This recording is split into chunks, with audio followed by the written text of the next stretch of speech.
Now in this video I continue from here. इसके पहले video में लास्ट ये दिखाए थे कि साउंड को प्रोपागेट होने के लिए साउंड का प्रोपागेशन के लिए एक मीडियम चाहिए होता है, आइदर सॉलिड, लिक्विड और गैस। तो इस केस में पूरा हवा निकाल दिए तो धीरे धीरे आवाज़ आना भी बंद हो गया।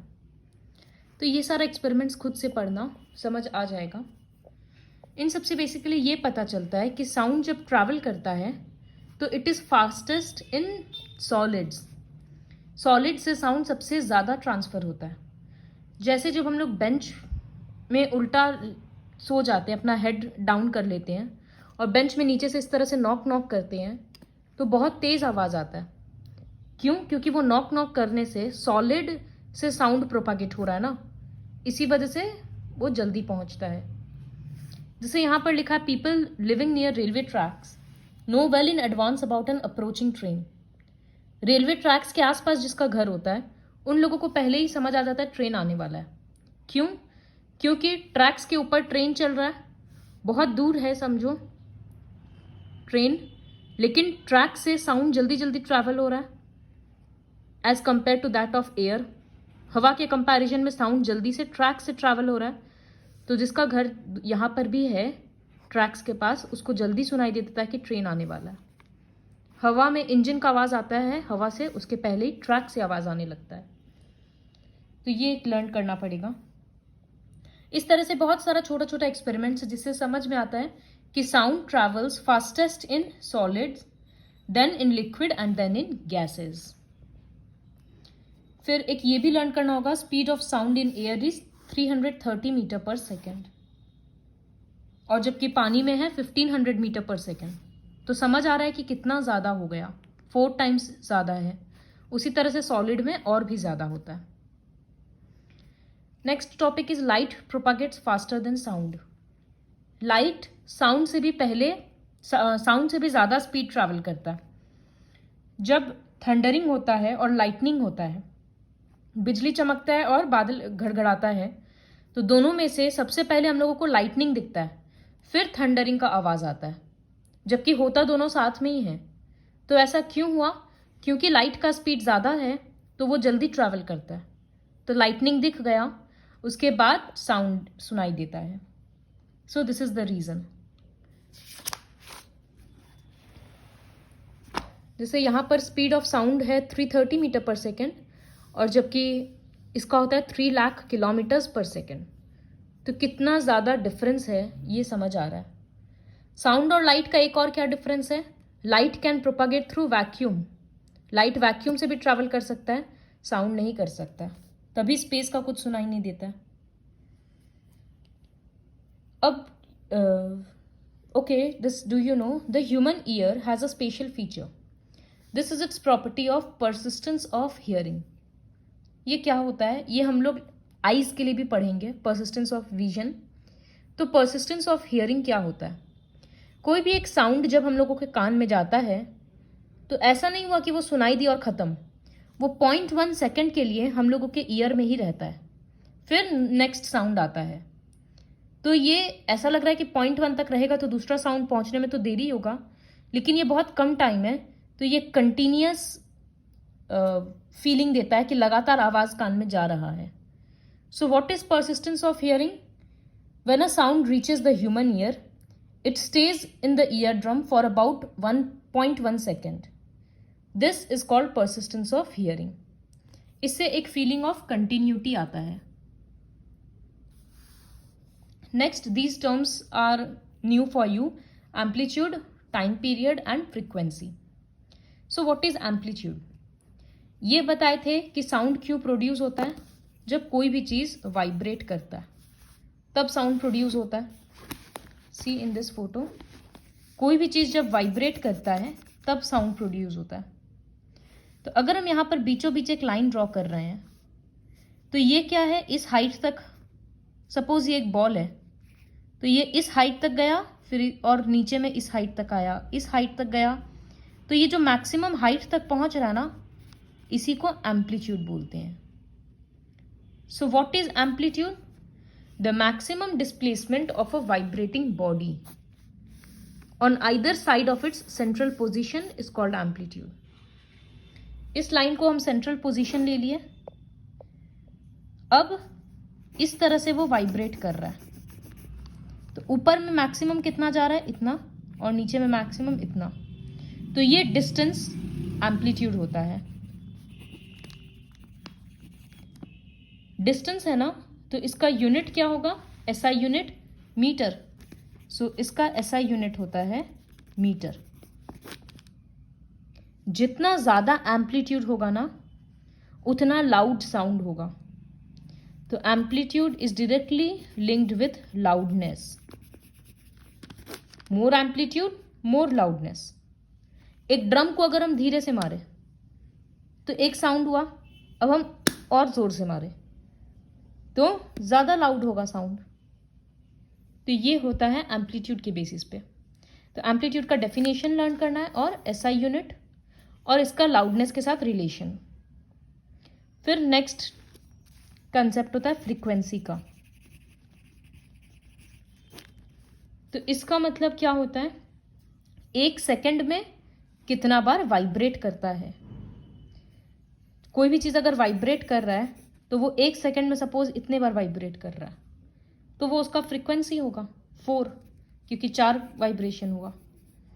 वाइब्रेशन मतलब 1 to and fro मोशन, जैसा एक पेंडुलम का होता है, यहाँ से लेकर यहाँ तक पहुँचना फिर वापस आना। तो 1 to and fro मोशन को फ्रीक्वेंसी वाइब्रेशन बोलते हैं। और एक सेकंड में कितना वाइब्रेशन होता है उसी को फ्रीक्वेंसी बोलते हैं। कोई ऑब्जेक्ट है जो बहुत जल्दी जल्दी ऊपर नीचे कर रहा है, तो उसका अगर इस तरह से ग्राफ करेंगे तो इस तरह से होगा। इसका मतलब फ्रीक्वेंसी ज़्यादा है।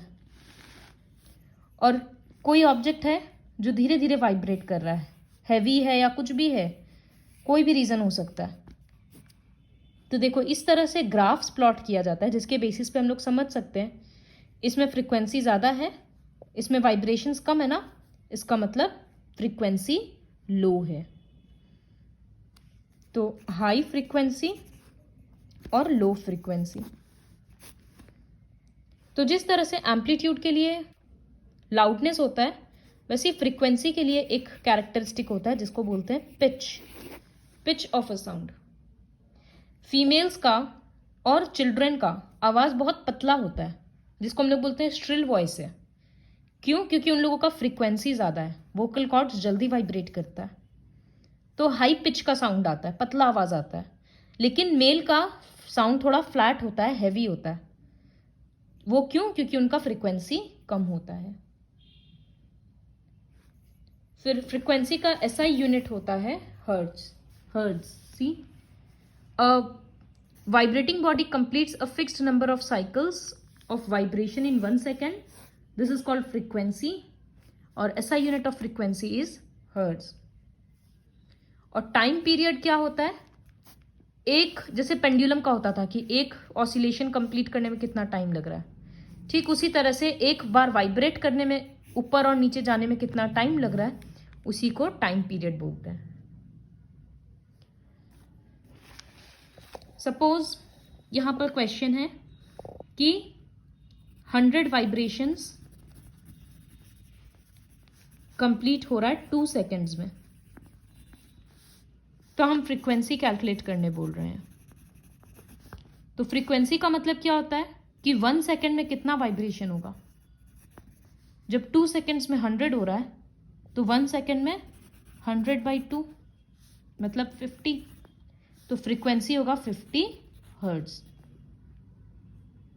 तो फ्रीक्वेंसी का फॉर्मूला क्या हो रहा है, number of vibrations by time. Time second में रहना चाहिए। कॉमन सेंस है एकदम, इस तरह से फ्रीक्वेंसी कैलकुलेट किया जाएगा।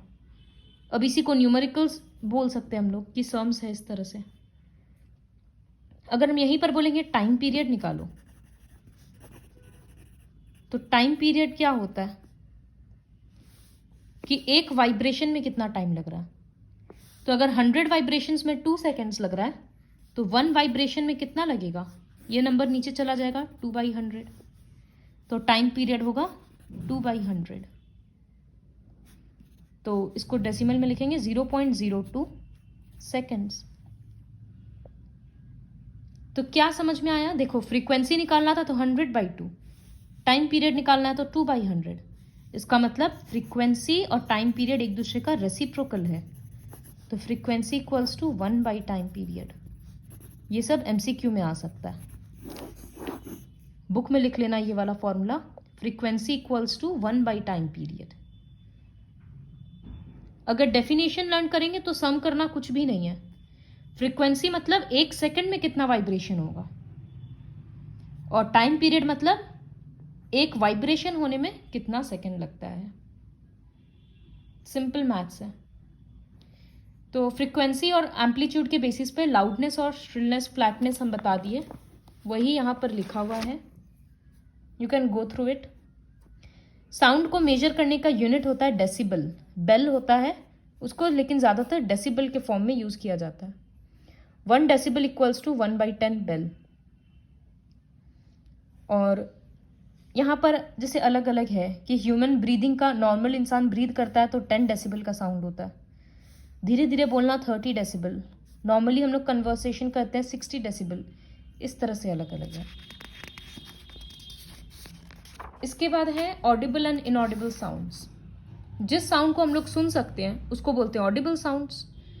The sounds which can not be heard, which are not loud enough to be heard, are called inaudible sounds. तो इसके बेसिस पे तो कहाँ से कहाँ तक हम लोग सुन सकते हैं? So human beings can hear sounds from 20 hertz to 20 kilo hertz या 20,000 हर्ट्ज। ये ऑडिबल रेंज है। इस बीच का साउंड हम लोग सुन सकते हैं। किसी चीज़ का साउंड अगर 20 हर्ट्ज से कम होता है उसको इंफ्रासोनिक साउंड बोलते हैं। बहुत सारा एनिमल्स इंफ्रासोनिक साउंड निकालता है और हम लोग नहीं सुन सकते हैं। और 20,000 हर्ट्ज से ज़्यादा का जो साउंड होता है उसको अल्ट्रासोनिक साउंड्स बोलते हैं। ये भी हम लोग नहीं सुन सकते हैं। बट बैट्स, जैसे बैट्स है, बैट्स अल्ट्रासोनिक साउंड मुंह से निकालता है। तो वही है कि जैसे अब यहाँ पर दिया कि वेल्स और एलिफेंट्स इंफ्रासोनिक साउंड निकालता है। तो ये it is also observe that some animals get disturb before an earthquake. Earthquake के पहले बहुत एनिमल्स अलर्ट हो जाता है। क्यों? क्योंकि वो जो एकदम लो फ्रीक्वेंसी का साउंड होता है जो अर्थ के अंदर से आता है वाइब्रेशन के कारण, वो एनिमल्स को सुनाई दे जाता है। तो वही है कि वो लोग इंफ्रासोनिक साउंड सुन सकते हैं, तो उन लोगों को अर्थक्वेक के बारे में पहले ही पता चल जाता है। अल्ट्रासाउंड्स डॉल्फिन्स, बैट्स और पोर्पोइसेस प्रोड्यूस करते हैं। डॉग्स का सुनने का पावर बहुत अच्छा है, हियरिंग एबिलिटी, तो वो लोग अल्ट्रासोनिक साउंड्स भी सुन सकते हैं। Nowadays we use ultrasound equipments for investigating and tracking medical problems. जो डॉक्टर का स्टेथोस्कोप होता है जिसको लगाकर वो लोग ब्रीदिंग पैटर्न ये सब ऑब्जर्व सुनते हैं, वो सब अल्ट्रासाउंड के बेसिस पे ही रहता है, जिसके बारे में हम लोग हायर क्लासेस में पढ़ेंगे। फिर ऑर्गन्स का अल्ट्रासोनोग्राफी होता है जिसमें पता चलता है ऑर्गन में कोई डैमेज है या नहीं, तो वो सब कुछ अल्ट्रासाउंड के बेसिस पे ही होता है। Next, noise and music. So जो भी प्लेजेंट साउंड होता है जो सुनने में अच्छा लगे उसको म्यूज़िक बोलते हैं। और जो भी इर्रेगुलर वाइब्रेशन के कारण होता है, कब अचानक से बढ़ गया वाइब्रेशंस, अचानक से कम गया वाइब्रेशन, हाई लो, कोई तुक नहीं है, जिसमें कोई पैटर्न नहीं है, वो नॉइज़ होता है। So what is noise? Sound produced due to irregular और non periodic vibrations which are not pleasant to listen is called noise. Example, honking of car, इस तरह से noise of cars in traffic jam। और pleasant sound मतलब जो सुनने में अच्छा लगे, music। ये क्यों होता है? ड्यू टू रेगुलर और periodic vibrations of the object. The quality or timbre of a sound is that characteristic which enables us to distinguish one sound from another, even if they have the same pitch and loudness. Suppose दो इंसान बोल रहा है, दोनों का loudness एकदम same है और पिच भी सेम है। पिच मतलब फ्रीक्वेंसी के बेसिस पे था, तो एकदम सेम है, फिर भी हम लोग आवाज़ में फ़र्क लगेगा। क्यों? क्योंकि दोनों का क्वालिटी अलग है। क्वालिटी या फिर टिम्बर ऑफ द साउंड, ये सबका गला का अपना अपना होता है। सिंगर लोगों का गला का क्वालिटी बोलते हैं कि बहुत अच्छा है, गिफ्ट है वो उन लोगों का। तो इसीलिए दो साउंड का अगर फ्रीक्वेंसी और लाउडनेस दोनों सेम होगा फिर भी साउंड अलग अलग सा लगेगा because of the quality. What is noise pollution? Excessive या undesirable sound of various kinds is referred to as noise pollution. जिस तरह से एयर पोल्यूशन, वाटर पोल्यूशन होता है, वैसे ही नॉइज पोल्यूशन। क्या कारण है नॉइज पोल्यूशन का? बहुत सारा अप्लायंसेस का एक साथ यूज़ किया जाना, जैसे किचन में अगर कोई मिक्सर भी यूज़ करता है तो वो उस वक्त एक नॉइज पोल्यूशन लगता है। टेलीविजन सेट लाउड म्यूजिक में चलाना, लाउड साउंड में चलाना, इस तरह से। लॉन मोनर मतलब लॉन में घास काटने वाला। Street noise, traffic noise, public transport, इन सब का नॉइज साउंड पोल्यूशन है। फैक्ट्री वगैरह में जो इक्विपमेंट्स यूज़ होता है, मशीन्स यूज़ होता है, वो एक नॉइज पोल्यूशन का सोर्स है। पानी का गिरना, टिकिंग ऑफ क्लॉक्स, कूलर्स का चलना आवाज़ करके, सब कुछ नॉइज पोल्यूशन है। हम लोगों के लिए नहीं है, किसी के लिए है, किसी के लिए नहीं है। सबको अलग अलग तरह से इरिटेशन होता है। इसका इफेक्ट क्या होता है नॉइज पोल्यूशन पे? मेंटल हेल्थ पे सबसे ज़्यादा असर पड़ता है। एक पैनिक सा, अगर बहुत सारा मशीन वगैरह घर में चल रहा है और कोई इंसान रेस्ट करना चाह रहा है तो वो रेस्ट नहीं कर पाएगा, क्योंकि उसका माइंड पीसफुली सो ही नहीं पाएगा। तो ये एक पैनिक या फ्रस्ट्रेशन लेवल क्रिएट करता है, क्योंकि माइंड किसी भी चीज़ में कंसंट्रेट नहीं कर पाता है। हार्ट में बहुत ज़्यादा इफेक्ट पड़ता है। Lack of sleep, hypertension, nervousness, anxiety. Hypertension मतलब बहुत ज़्यादा टेंशन। इमोशनल बिहेवियर, इस तरह से ये सब होने के कारण अल्टीमेटली ह्यूमन हार्ट में असर पड़ता है। और सबसे बड़ा बात कि कान खराब होने का चांसेस रहता है, परमानेंट डैमेज या टेम्पररी डेफनेस। इसीलिए कान के पास अचानक से चिल्लाना नहीं चाहिए किसी के जाके। Measures to limit noise pollution. Noise pollution कम करने के लिए क्या किया जा सकता है? साइलेंसिंग डिवाइसेस वगैरह यूज करना चाहिए एयरक्राफ्ट इंजन्स, ट्रांसपोर्ट व्हीकल्स या कोई भी मशीन्स वगैरह में, ताकि कम से कम आवाज़ बाहर जाए।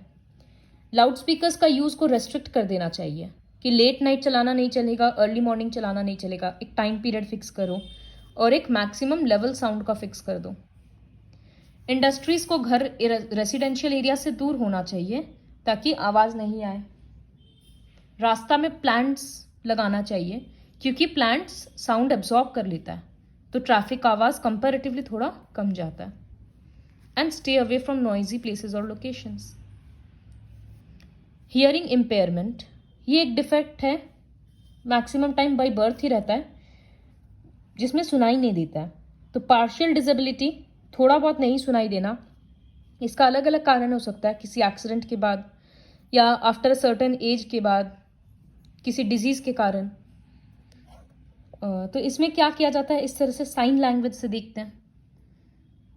जो लोग सुन नहीं सकते वो लोग साइन लैंग्वेज से सुन नहीं सकते, बोल नहीं सकते। जैसे मेरे सामने कोई है जो सुन नहीं सकता है, तो फिर हम उसको अपना बात कैसे पहुंचाएं उस तक? तो इस तरह से साइंस यूज कर करके विथ प्रैक्टिस, अभी लगेगा कि एक एक वर्ड समझ, एक एक लेटर इस तरह से एक्सप्रेस करना कितना बड़ा काम है, लेकिन वो धीरे धीरे आदत हो जाता है। So this is all about sound. यहाँ पर एक हियरिंग एड है, तो कुछ कुछ लोगों का प्रॉब्लम हियरिंग एड से सॉल्व किया जा सकता है। इस तरह से ये एक बैटरी ऑपरेटेड डिवाइस होता है। It receive sound through it's microphone. ये साउंड रिसीव करता है, जो भी सामने वाला बोल रहा है उसको इलेक्ट्रिकल सिग्नल्स में कन्वर्ट कर देता है। These signals are amplified. Amplified मतलब सिग्नल्स को बढ़ा दिया जाता है और हियरिंग एड के स्पीकर तक पहुंचा दिया जाता है। फिर ये स्पीकर वापस उस साउंड को, उस सिग्नल को, इलेक्ट्रिकल सिग्नल को साउंड में कन्वर्ट कर देता है, तो वो इंसान सुन सकता है। जिसको ऊंचा सुनाई देता है या कम सुनाई देता है, उन लोगों के लिए ये चीज़ ठीक है कि सामने वाला इंसान जो नॉर्मल वॉइस में बोल रहा है वो डेफ पर्सन को नहीं सुनाई दे रहा, या प्रॉब्लम वाले पर्सन को, तो उसका साउंड एम्पलीफाई हो जा रहा है, मतलब बहुत ज़्यादा बढ़ा दिया जा रहा है और हियरिंग एड के हेल्प से फिर उस पर्सन के कान में जा रहा है, तो वो सुन सकता है। So watch the video carefully and then read the chapter also.